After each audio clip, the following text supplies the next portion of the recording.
Il veille. Nous dormons. انا اللي عملت الجيني ده بس مش بصوتي. انا اللي اخرجت يعني فكره واخراج. Nous célébrons. Il meurt. Nous vivons.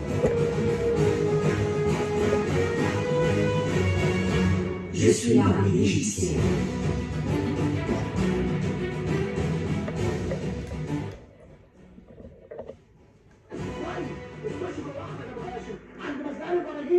عبد الرحمن خلف الغريب المهم اللي شافه قول اللي شافه انا شفته بعينيا دول كان امبارح عند الرويس من يوم ما ضرب الدبابه عند مزلقان سكه الحديد ما شفتوش انا شفته بعدها وسلمت عليه كان راح ناحيه بيت الحاجه. يا اهل السويس الكرام يا اهل السويس الكرام ساعدونا في البحث عن صاحب الصوره.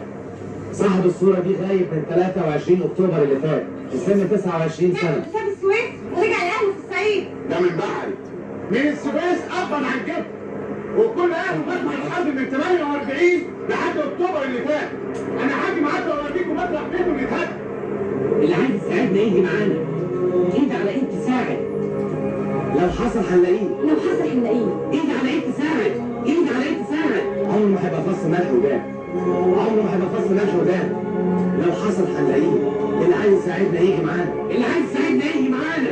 يا اهل السويس الكرام يا اهل البلد ساعدونا في البحث عن صاحب الصوره. عبد الرحمن زخاري الغريب احمد من ابلي بحري بورسعيد الاسماعيليه السويس الاقصر اسوان.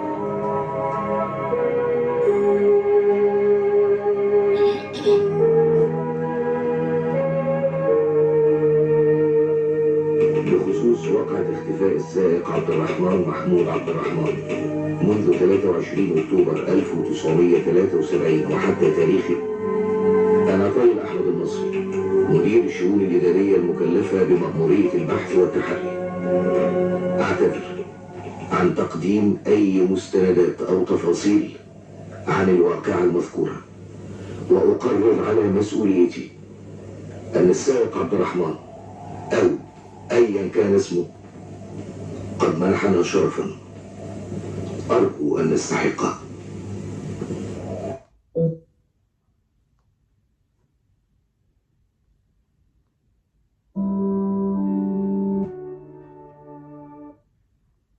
On ne savait pas son nom, même plus d'où il venait.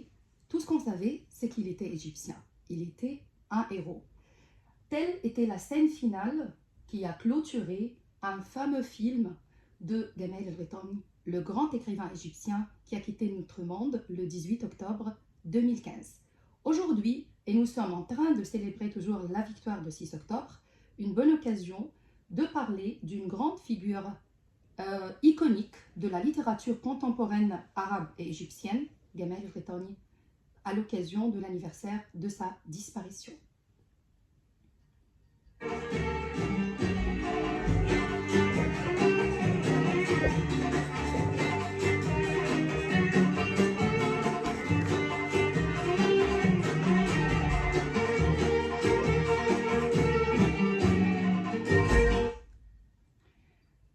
Dans les méandres du Nil, où l'histoire se mêle au sable, un scribe moderne a tracé les contours de l'âme égyptienne. Gamal el-Ghitani, poète des ruelles du Caire et chroniqueur d'une nation en quête d'identité, a tissé à travers ses mots une tapisserie vibrante de l'Égypte contemporaine.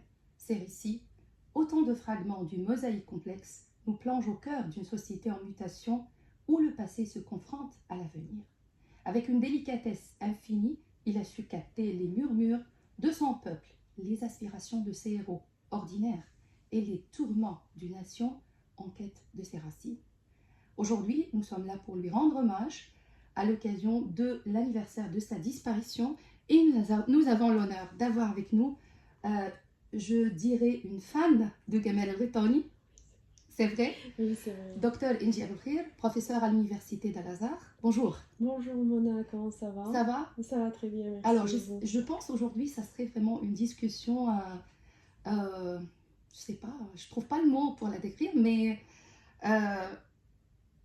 passionnante peut-être. C'est vrai, j'espère.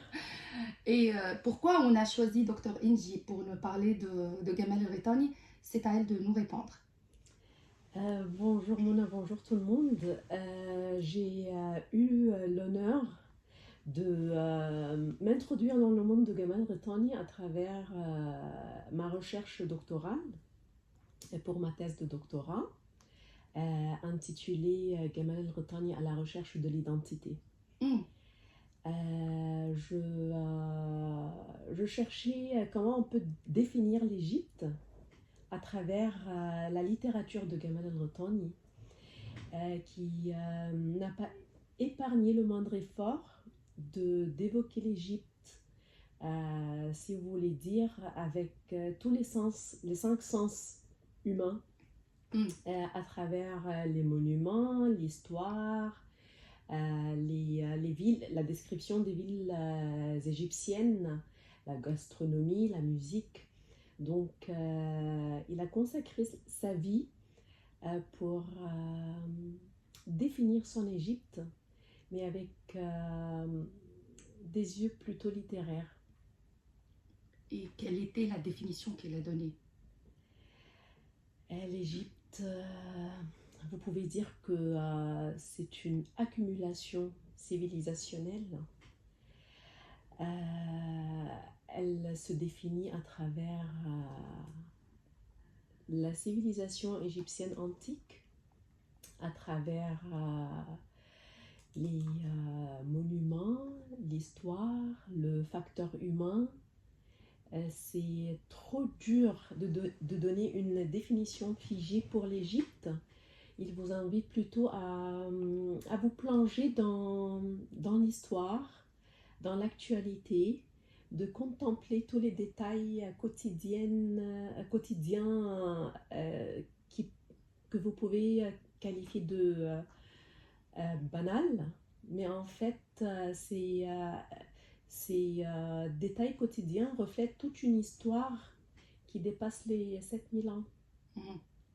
C'est une cristallisation, si vous voulez dire, de toutes les phases par lesquelles l'Égypte est passée, et vient à la tête de tous ces facteurs le facteur humain. L'homme, c'est le facteur qui continue depuis le début de l'histoire jusqu'à sa fin.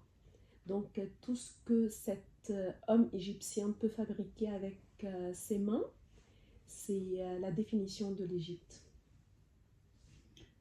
Une personnalité très riche et un intellectuel très riche également. Donc on a beaucoup de points à provoquer, à aborder avec vous, chers auditeurs.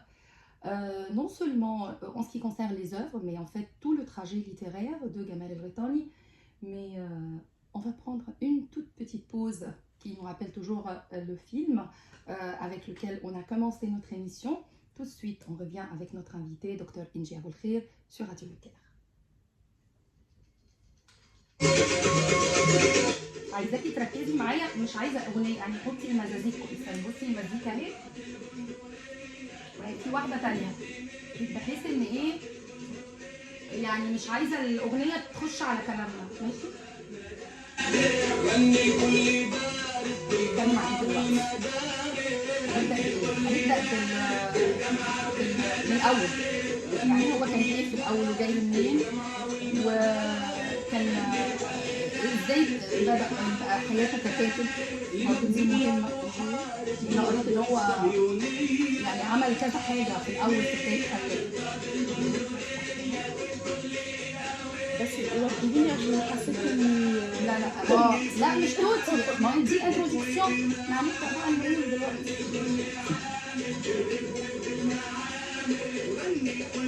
أنا عايزة أفتح لايف ومش عارفة أفتح.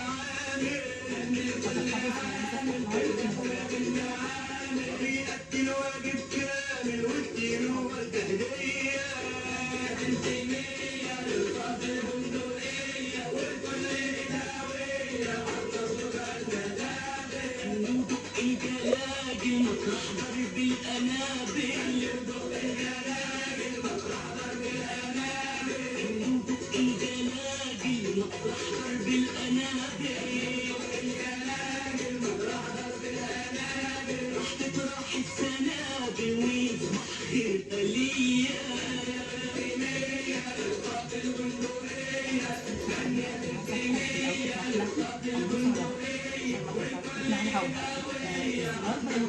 معناها ان احنا عملاء.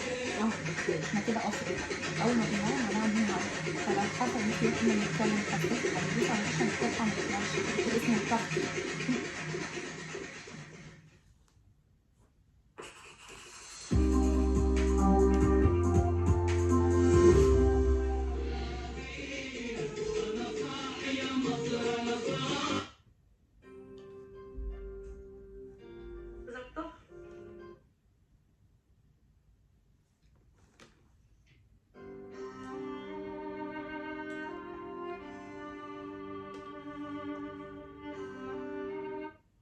Et commençons l'histoire dès le début.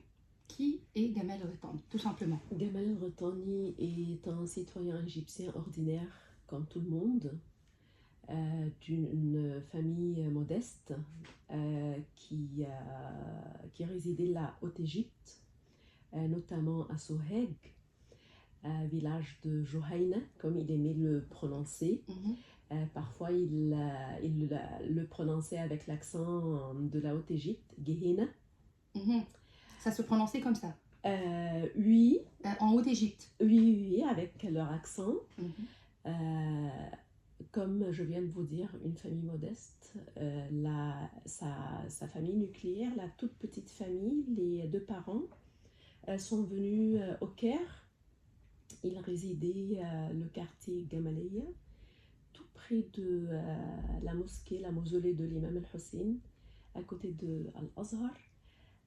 Néanmoins, lorsque la maman devait mettre au jour, elle rentrait à la Haute-Égypte auprès de la famille. C'est le fils de Ahmed al-Retani. Al-Retani, c'est le nom du grand-père. Par contre, le nom de la famille, c'est Salem. Alors que il a passé son enfance au Caire. Et enfin, vous trouvez une petite mosaïque entre les qualités de la Haute-Égypte et de l'ancienne ville du Caire. Une étude scolaire qui n'est pas particulière. Par contre, il était fier de citer, de raconter qu'il a appris la lecture même avant d'aller à l'école, vu que son père a reçu une éducation modeste. Alors, il lisait les journaux en indiquant au doigt le mot qu'il allait prononcer. De cette façon, Gamel a reconnu les lettres, la prononciation de ces lettres, même avant d'aller à l'école, ce qui a facilité son trajet scolaire. Par contre, il était brillant vers la fin de ses études primaires et préparatoires. Toutefois, il a choisi de continuer dans une école technique pour apprendre à fabriquer les tapis. C'était juste par compassion avec les conditions financières de son papa. Il a excellé dans ses études. À l'école technique? Oui. Et il a été boursier pour continuer ses études à l'université. Mais il a été attiré par le monde du journalisme. Deux domaines tout à fait différents, tout à fait lointains l'un de l'autre. Mais lorsque vous lisez, il raconte tout ce qui se passe dans sa vie, dans ses écritures. Bien qu'il n'ait pas sacrifié un de ses livres comme journal intime, mais si vous lisez la totalité de son œuvre, vous allez découvrir qu'il n'a rien raté, tout honnêtement, de son trajet dans la vie, de détails de la famille. Revenons à nos moutons. Alors, vous avez dit qu'il était attiré, fasciné par le journalisme. Parce que, étant enfant, il passait son temps libre à lire les livres vendus par les bouquiniste du quartier Azhar Mhm. à l'encontre de quelques sots. Il a eu une très grande amitié profonde avec ces bouquinistes qu'il a invités à passer la journée à lire les bouquins. Il a attaqué la littérature française depuis son enfance, la littérature russe. Alors il a été pris par la lecture et par la suite par l'écriture depuis son adolescence. Ça a commencé comme une façon pour passer son temps libre. Et comme vous voyez, c'est terminé avec un grand écrivain égyptien. Alors,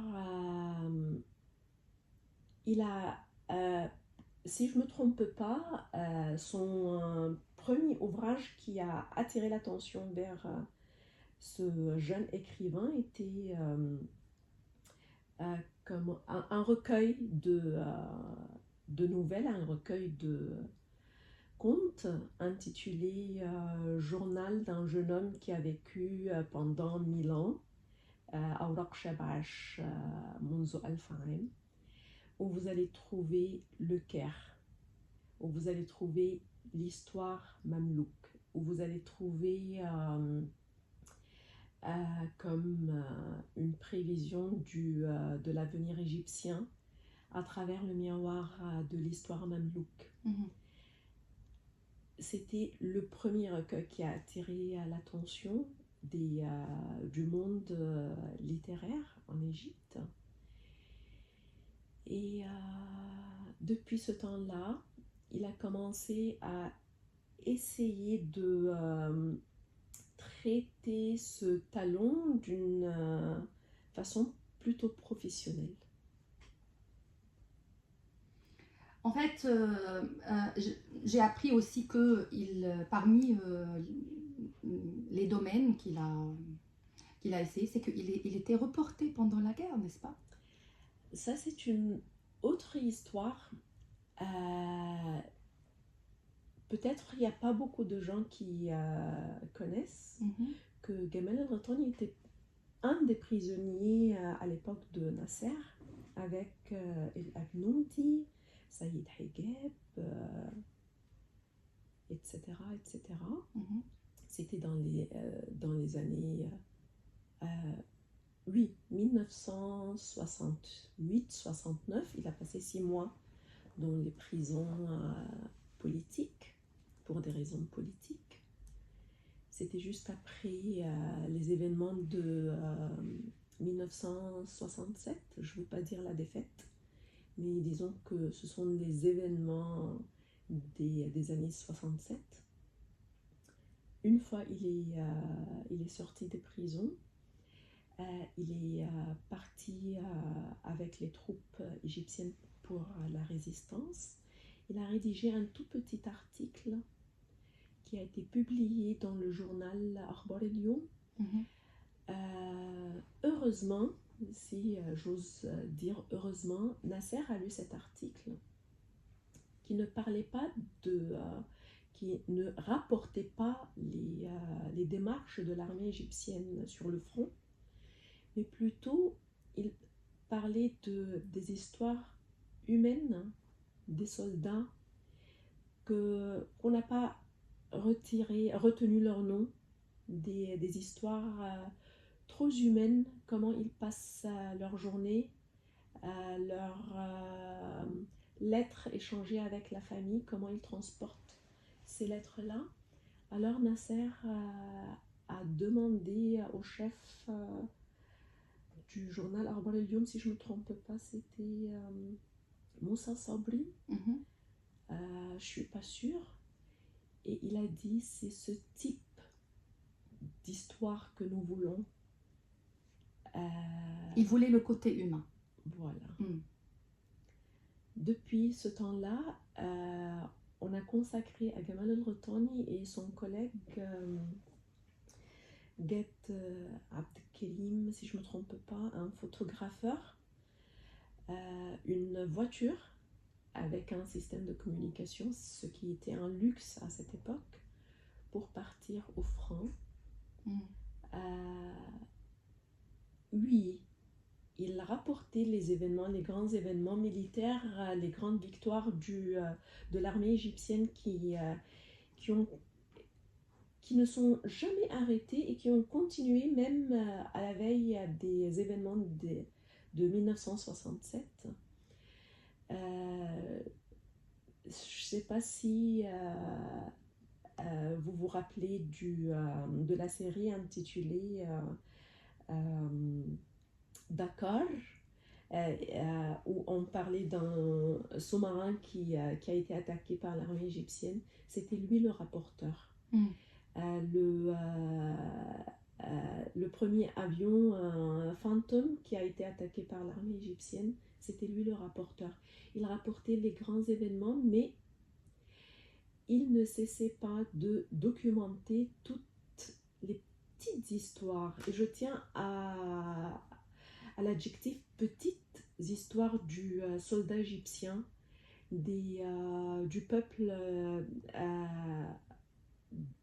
au canal du Suez, des femmes qui venaient de la Haute-Égypte juste pour faire présenter du thé aux soldats, des petits paysans. Le quotidien. Voilà. Le quotidien donc, du soldat égyptien sur le front.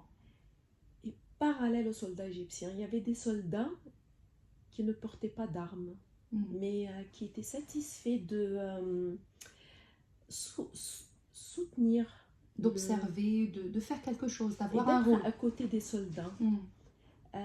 Surtout les gens qui ont refusé de quitter leur ville du canal pour Saïd, Ismaël et Suez. Il y a des civils qui ont refusé de quitter leur ville, oui, juste pour être à côté des soldats, même s'ils ne sont pas membres ou recrutés dans l'armée égyptienne. C'est la résistance, qu'on appelait la résistance. Voilà. Alors, beaucoup d'histoires à raconter et on a beaucoup de choses à vous dire sur Gamal El Ghitani, mais on va prendre une toute petite pause, on revient tout de suite.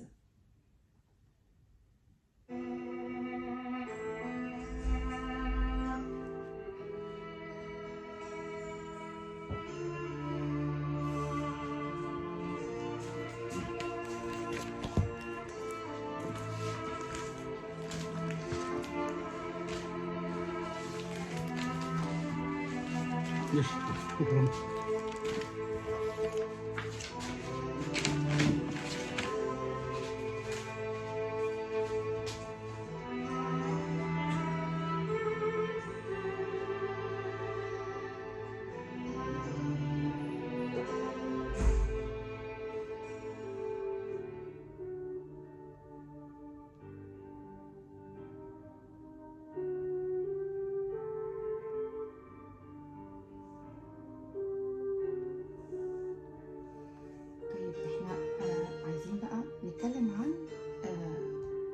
الجزء اللي يخص بقى sa relation avec نجيب محفوظ. اوكي. ناخد الحته اللي جايه، الوقت بيجري مننا، فعايزين نقول بقى يعني عن الأوفر. بعد كده هنقول نتكلم عن اللينك اللي بعده، ونتكلم او حتى ممكن نعمل انشانيه للأوفر عشان برضه نتكلم عن الدنيا بركات وناخد منه حاجات. أنا افتكرت أنكدوت أحب إني أحكيها لك. التغطية اللي عملها الخطابات المجندين لأهاليهم واتنشرت في أخبار الأدب، أخبار اليوم، أخبار اليوم الأول. هو كان بعد كده أخبار الأدب اتعملت في التسعينات مودرن. أما عمل الأرتيكل ده ونشروه استفز صحفية شابة كانت مسافرة السويس عشان تغطي موضوع خطابات الجنود لأهاليهم، وراحت تتعرف على مين اللي غلس. الفكرة جات له قبلها ونفذها. Plus tard, ça sera sa femme, Madame ماجدة الجندي. فهو حكايته بدأت من تخطيط حرب الاستنزاف لا جيرا بليزيور، وخلصت في المستشفى العسكري، في مستشفى الجلاء.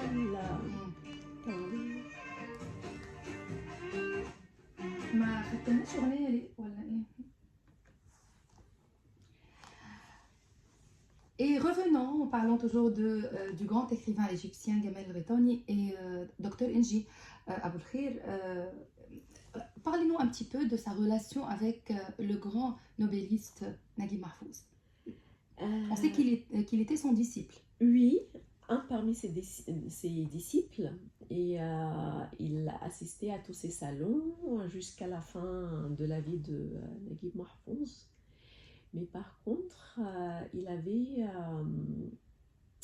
une autre perspective littéraire tout à fait différente que Naguib Mahfouz.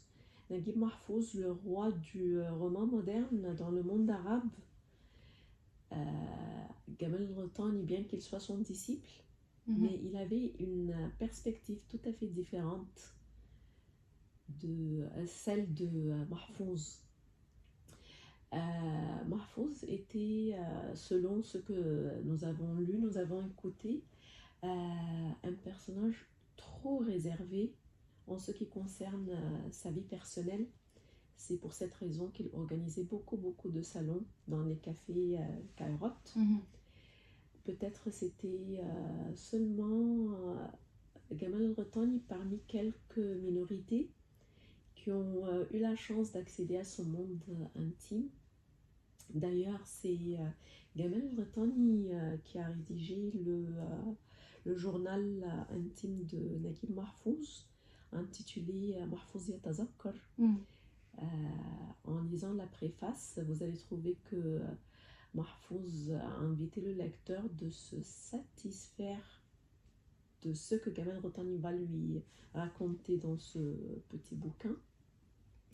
Il y avait des épisodes, je ne sais pas si la télévision la garde toujours, qui étaient filmés dans les ruelles de El Hosseini Gamaliya. C'était le même quartier de Naguib Mahfouz, donc. Oui. Il parlait du même monde, si on voulait dire. Mais d'une autre manière. Voilà, avec des lunettes différentes, des yeux différentes.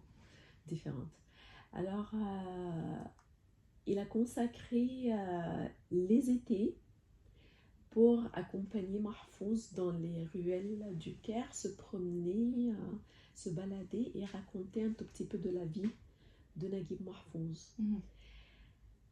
Par contre, vers les années 1974, si je ne me trompe pas, Gamal Ghitani avait rédigé son fameux ouvrage Zeni Barakat. Là, on va s'arrêter un petit peu. Okay. Ça, c'est son chef-d'œuvre, ou bien c'est une œuvre qu'il a fait connaître au public, surtout que cette œuvre a été tournée en série. Oui, si vous voulez dire son premier chef-d'œuvre. Oui, il y en a beaucoup, hein, voilà. Il y en a beaucoup, oui, je sais. Voilà. Mais ça, c'est-à-dire la première qui a présenté, qui a fait connaître au très grand public, au public égyptien, surtout que ça a été tourné ça a été passé à la télévision. On raconte que le géant Mustapha Amin se baladait un jour dans les rues de Paris. Il a trouvé un roman en français intitulé Zeni Barakat, présenté par un jeune écrivain qui était jeune à l'époque, Gamal Ghitani. Et il a demandé à ce moment-là que ce roman soit publié dans Kitab el-Youm, la série de Kitab el-Youm. C'est-à-dire que l'œuvre a été traduite avant qu'elle soit lue par tout le monde ou connue par tout le monde. Voilà, c'est que lorsque, à l'époque, on publiait les romans dans les journaux, c'est que vous offrez le roman presque gratuitement au grand public de lecteurs. Alors, je pense que, je suis pas sûre, mais au moins c'est mon avis personnel, que la traduction vers le français de ce roman a fait le grand succès pour la version arabe. Ça a attiré plutôt les médias, qui est cet écrivain qui a été traduit en français alors qu'il ne faisait même pas ses 40 ans Et en plus, il a été traduit dans la maison Seuil. Donc, il s'agit d'une maison d'édition qui... De grand calibre. et qui cherche à vendre plutôt qu'instruire et qui cherche le plaisir littéraire. Loin des maisons d'édition orientalistes, si vous voulez dire, ou consacrées aux librairies arabophones. Et selon Robert Solé, le grand écrivain, penseur, critique français, il pense que le disciple a inspiré son maître. C'est qu'après Zeni Barakat, Naguib Mahfouz a rédigé son fameux chef-d'œuvre aussi, le Harafish. Donc c'était après. Oui. Ah. Oui. Ça, c'est intéressant. Voilà. Donc, vous voulez dire, si vous voulez dire, la relation entre Mahfouz et Rotani était réciproque. C'était une vraie amitié. Ça dépassait les limites d'un disciple entre disciple et maître. C'est plutôt un échange mutuel, trop riche sur le niveau humain aussi bien que littéraire. Je pense que cette œuvre, Zeni Barakat, bien qu'elle soit une certaine critique sur d'une certaine période, mais dans cette œuvre, il était quand même avant-gardiste. Alors, je vous invite à écouter un petit extrait. J'aimerais bien écouter votre commentaire sur ce petit extrait de Zeni Barakat. Cet extrait intitulé « L'idée la plus dangereuse de l'histoire ». Très bien, allons-y. ما خطرتش على بال المخلوق، كنت شايلها لنفسي. لو بقيت في يوم من الايام كبير البصاصين في اي دوله، لكن اعترافا بعظمتك انا بديها لك عشان تضيفها سجل اعمالك. فكرة ايه يا بوز؟ فكرتي مولاي ببساطه هي تحويل الناس كلهم لبصاصين. ازاي؟ هنبدا بالاطفال. هنعلمهم ازاي يراقبوا اهاليهم ويبلغوا البصاصين بكل اللي بيشوفوه اول باول. بعد جيل واحد مولاي البلد كلها تتحول لبصاصين. ايه رايك مولاي؟ فكره مدهشه. ما يحلمش بيها كبير البصاصين في اي دوله في العالم.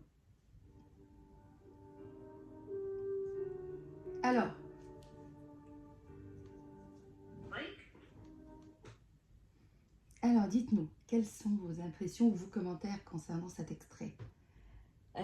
Cet extrait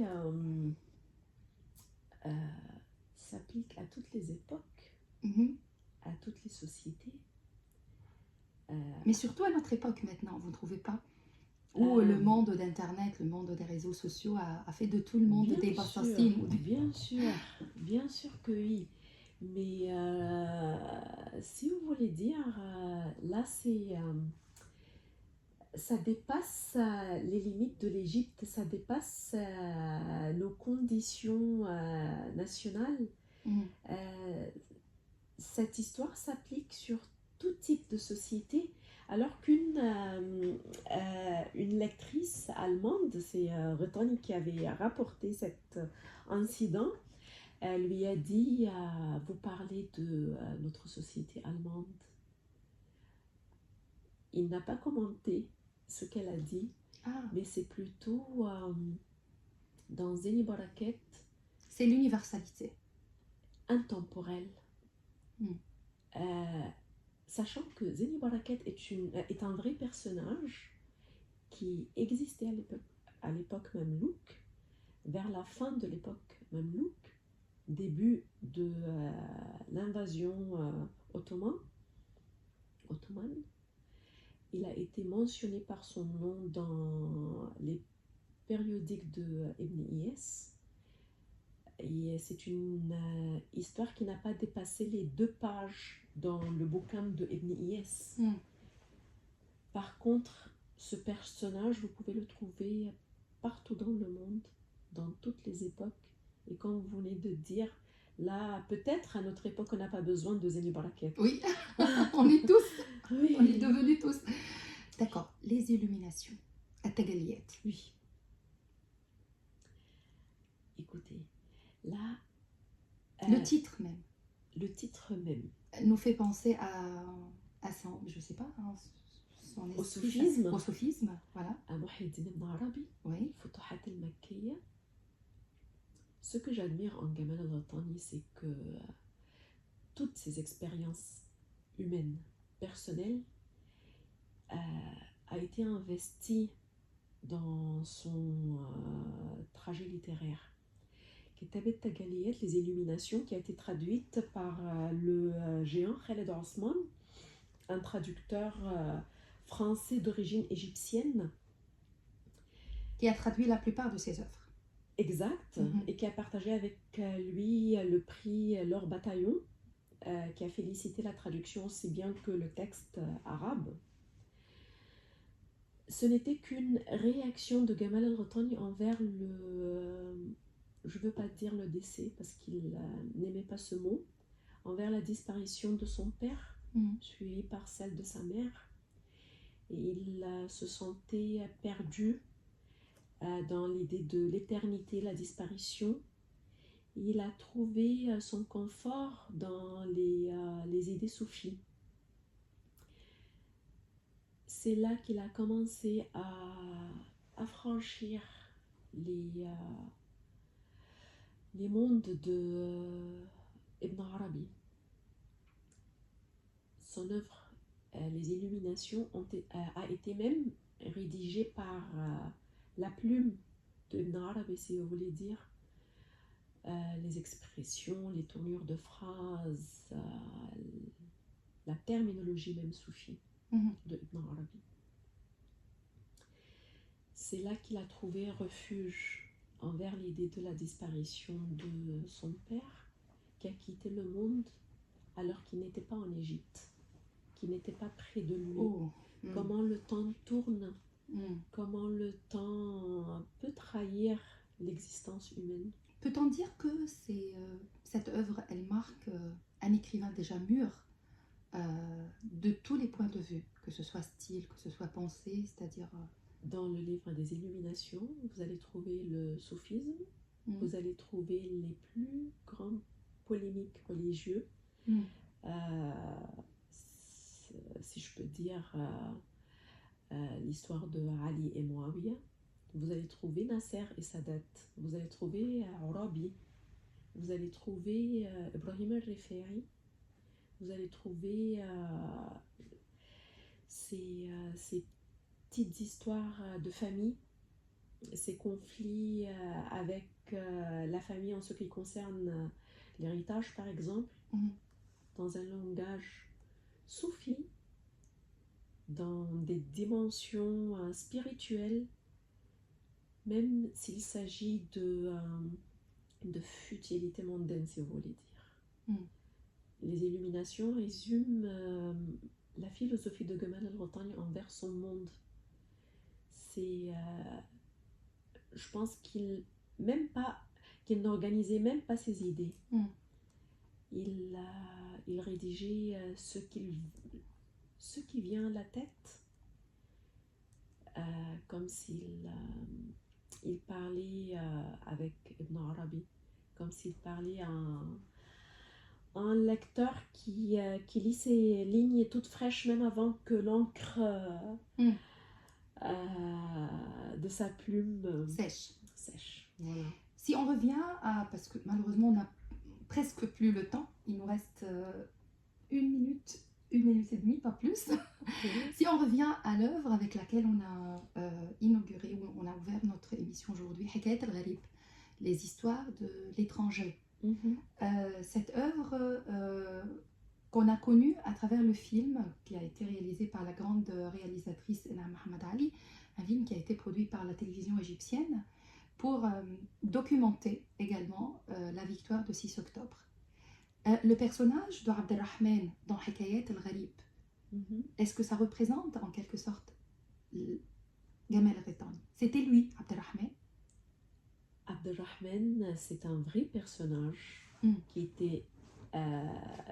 qui travaillait dans l'organisation de Akhbar al-Youm, qui était chargé de transporter les journaux. Ah, donc à la la ville. situation, elle était réelle. Lui. Et ça a touché Gamal el-Rottani, entre autres histoires humaines qui s'est passé sur le front de Canal Suez.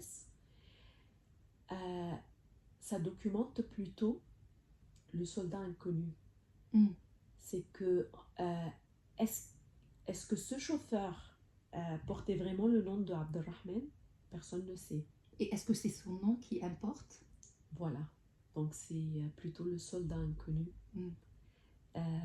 C'est le citoyen commun qui n'a jamais décidé de rejoindre l'armée égyptienne, mais lorsqu'il a senti un vrai danger pour la patrie, il s'est jeté dans le feu sans même y penser, sans même avoir le temps d'informer la famille. Tout ce film n'est qu'une affaire d'une page et demie dans un recueil d'autres histoires qui ont été rédigées par Gamal el-Rottani au fil du temps qu'il a passé. Il a passé 7 ans volontairement sans qu'il soit chargé par l'armée, sans qu'il soit un membre de l'armée égyptienne. Il est parti sur le front à l'âge de 23 ans.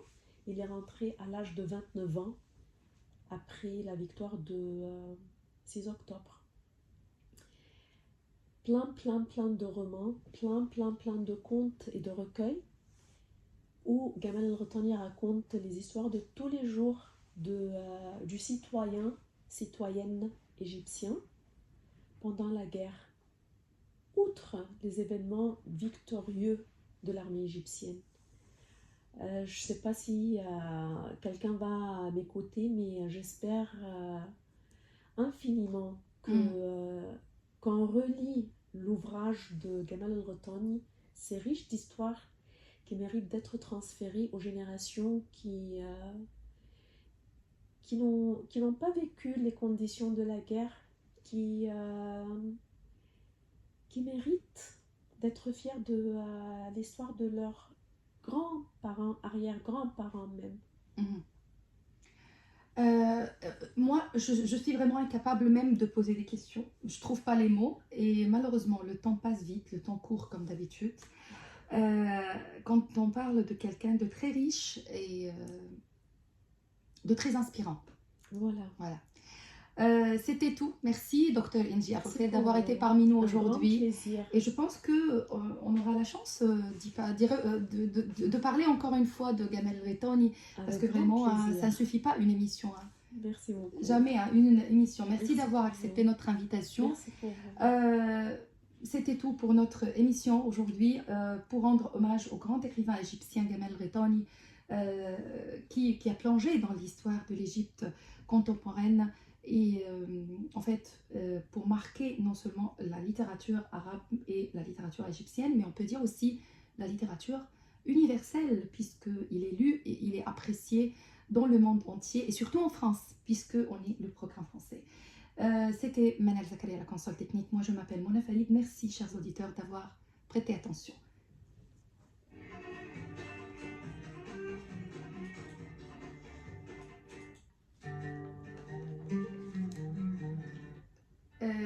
خدي انا واقفه على الاغنيه هي دقيقه هناخدها وتقفلي التسجيل وتديني بقى لحن النشر. ايه رايك؟ خلصنا. خدتي نفسك؟ يا مصري ده احنا المصري. يا منى اطلعي اسمعي صوتنا.